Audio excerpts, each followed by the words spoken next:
자, 세 번째 내용으로 자바에서의 약속 부분을 한번 알아보도록 하겠습니다. 이쪽에서는 사용자 정의 명칭으로 사용되는 약속에 대해서 한번 먼저 살펴보도록 할 텐데요. 사용자 정의 명칭으로 사용될 수 있는 영역은 바로 클래스나 메소드나 필드 부분에 해당하는 내용입니다. 자, 이거 클래스나 메소드나 필드가 무엇을 나타내는지 모르실 거기 때문에 방금 전 예제에서 하나 더 예제를 만들어서 테스트를 해보도록 할게요. 예제를 하나 더 만든다라고 가정을 하게 되면 j002에서 오른쪽 마우스 누르시고 다음에 클래스를 하나 생성시킨 다음에 exam_02번 만드시고 자, 02번 예제를 만드셨으면 이렇게 한번 적어보겠습니다. 자, private 이건 나중에 배우시게 될 테니까 일단 보시기만 하시고요. public exam_02 public void display 자, 이렇게 만들었을 때 하나의 클래스를 가정해보면 이게 바로 클래스 명이 되는 거고요. 파일명하고 똑같다 그랬습니다. 두 번째, 이게 바로 필드 명이 되는 거고요. 이게 생성자가 되는 거고 이것이 멤버 메소드가 되는 겁니다. 자, 이렇게 되어 있을 때 이러한 이름, 이거 외워서 적는 걸까요? 아니겠죠. 이러한 이름은 여러분들이 생각나는 대로 마음대로 적을 수 있는 글자에 해당하는 겁니다. 이렇게 여러분들께서 마음대로 적을 수 있는 이러한 글자들 이 클래스 이름도 우리가 약속했었죠. exam으로 적자고. 그러니까 다시 말하면 마음대로 적을 수 있다는 얘기입니다. 이러한 글자들에 대해서 약속한 거. 그래서 사용자 정의 명칭이라는 것은 바로 이러한 명칭들을 얘기하는데 이것을 어떻게 약속을 해두었느냐 그걸 알아보겠다는 얘기입니다. 자, 그럼 첫 번째. 첫 글자는 언더바이거나 달러이거나 영문 대소문자를 사용할 수 있다. 한글도 가능하다. 라고 되어 있는데요. 한글 같은 경우에는 거의 메소드나 클래스명으로는 잘 사용하지 않고요. 필드명으로 사용을 하게 됩니다. 그래서 첫 글자가 어떻게 쓰이는지 한번 볼까요? 예를 들어서 지금 현재 이클립스에서는 빨간 줄만 안 나면 실행이 잘 되는 겁니다.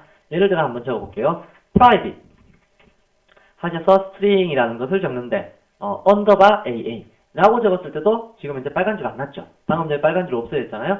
다음에 private string 달러 표시 bb 라고 해서 적어두셔도 빨간 줄이 안 납니다. 그런데 이러한 식으로 해서 첫 글자가 영문 대소문자이거나 언더바이거나 달러 표시로 이렇게 사용자 정의 명칭을 적을 수 있다라는 게 첫 번째고요.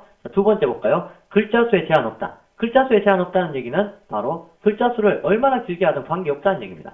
스트링 막 이렇게 적으셔도 똑같이 변수명으로 사용이 가능하다라는 얘기입니다. 보통 C 언어 같은 경우에 초창기에 2바이트 시스템 같은 경우에는 글자 수가 32자로 제한이 되어 있었거든요. 그런데 그러한 제한이 이제 없어졌다라는 건데요. 32자까지 적게 되면 사람이 알아보기가 일단 힘듭니다. 그래서 그만큼 적지는 않습니다만은 일단 제약은 없어졌다 정도로 알아두시고요. 다음에 공백 문자나 특수 문자는 사용 불가능하다라고 되어 있는데 한번 볼까요? 공백 문자 한번 써보겠습니다. string AA 한 칸 띄우고 BBB 뭐 이렇게 적어두시게 되면 일단 여기에서 빨간 줄이 나버렸죠. 왜 빨간 줄이 나버렸냐면 이러한 변수 한 칸 띄워 쓰는 변수는 있을 수가 없기 때문에 그렇습니다. 그래서 이 부분 꼭 기억을 잘 해두시기 바라고요. 쓸 수 없다라는 겁니다. 지금 뭐 앞에 붙어있는 private나 string 이런 거 기억하실 필요 없습니다. 제가 알려드리고자 하는 것은 바로 요 뒤에 적혀있는 이러한 글자들 그리고 이러한 글자들 거기에 대한 규칙만 지금 먼저 알려드리려고 하는 것 뿐이니까요. 나머지는 신경 쓰시지 않으셔도 됩니다. 그 다음에 특수문자도 사용 불가능하다라고 되어 있죠. 달러 표시나 언더바 빼고는 특수문자가 사용 불가능합니다. 그렇다면 별표 한번 적어볼까요? C 언어에 사용했던 포인트의 개념으로서는 별 BB 뭐 이러한 식으로 적는 거 이러한 것들도 지금 별 사용할 수 없다라고 이렇게 빨간 줄이 나타나 버리죠. 다음에 뭐 예를 들면 또 어떠한 거 있을까요? 뭐 AA %BB 뭐 이러한 것도 있을 수 있는데 이러한 특수 문자들은 사용 못한다고 지금 빨간 줄 보이시죠? 그래서 빨간 줄이 이렇게 표시가 되어 있네요. 사용 못한다는 얘기입니다. 지금 제가 앞에 하고 있는 것이 바로 주석이라는 건데요. 주석은 요 뒤에 바로 나오니까 그때 배워보도록 할게요. 그 다음에 숫자는 첫 글자가 아닐 때는 사용 가능하다라고 되어 있는데요. 숫자를 첫 글자로도 한번 써보고 첫 글자가 아닌 경우로도 한번 써보자고요. 그래서 string 1ab 이렇게 적는 거. 당연히 여기에 1이라는 곳에 빨간 줄 딱 났죠. 그러면 얘는 안 된다. 숫자는 첫 글자로 못 쓰는구나. 다음에 private string A1B 그러면 숫자가 중간에 들어가면 어떻게 됩니까? 이건 string 글자를 잘못 적었죠. 그래서 A1B라는 식으로 숫자가 중간에 들어가면 사용하는데 아무런 문제 없다라는 겁니다. 지금 노란색 줄 보이는 거 있죠? 빨간색 줄 말고 노란색 줄 보이는 거는 선언을 했는데 왜 사용 안 했느냐, 뭐 그런 뜻입니다. 뭐 지금 생각하지 않으셔도 좋습니다. 그 다음 예약어는 사용 불가능하다. 예약은 아직 뭐 배운 게 별로 없기 때문에 뭐가 예약인지 모르실 텐데요. 일단 예를 들면 string 4라는 것이 바로 예약어입니다. 근데 이러한 예약어들은 뭐 우리 사용자 적용 규칙에 어긋나진 않잖아요. 그런데도 불구하고 사용할 수 없습니다. 이러한 예약어는 차례차례 배워나가게 될 테니까 이렇게 배우시게 되면 이거는 변수명은어, 변수명이나 사용자 적용명칭, 요게 이름, 요런 이름, 여기도 뭐 이런 거 안 됩니다. 요런 이름으로 사용할 수 없구나 라는 거 알아두시기 바랍니다. 자, 그러면 다음으로 그래서 기타 단순 약속이 또 있어요. 그게 뭐냐면 대소문자에 대한 규칙인데요. 제가 지금 설명드리고 있는 파트에서 이 부분에 나타나 있는 요 글자, 제가 서브에서 제공되는 클래스의 첫 글자는 항상 대문자라고 했었잖아요.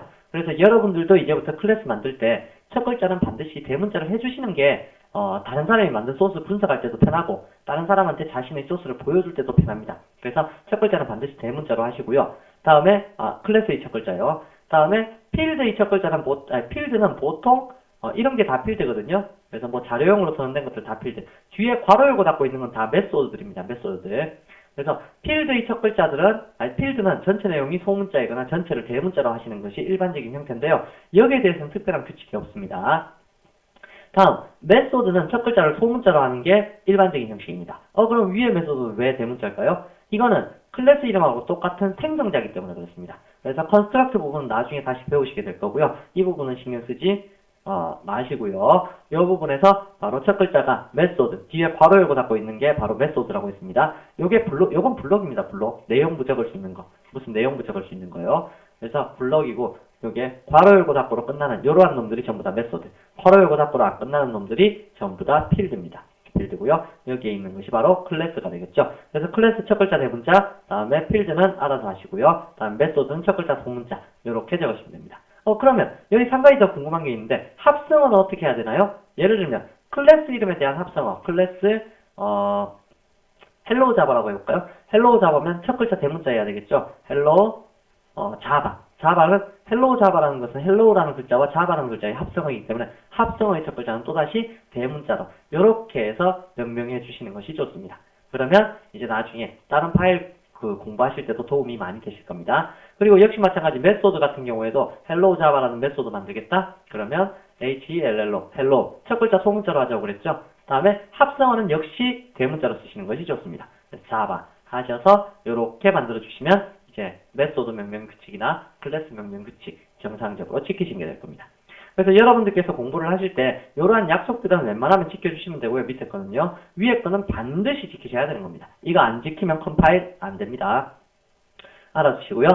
자, 그러면 이번 라운드에서는 자바의 특성과 그리고 JVM에 대해서 한번 기억해 두고요. JVM은 실제 메모리는 4개의 통으로 설명을 했었어야 되는데 한 줄로 설명했었다. 뭐 그 정도만 생각을 해주시고요. 뭐 이식성이 높다든지 아니면 풍부한 API가 사용된다든지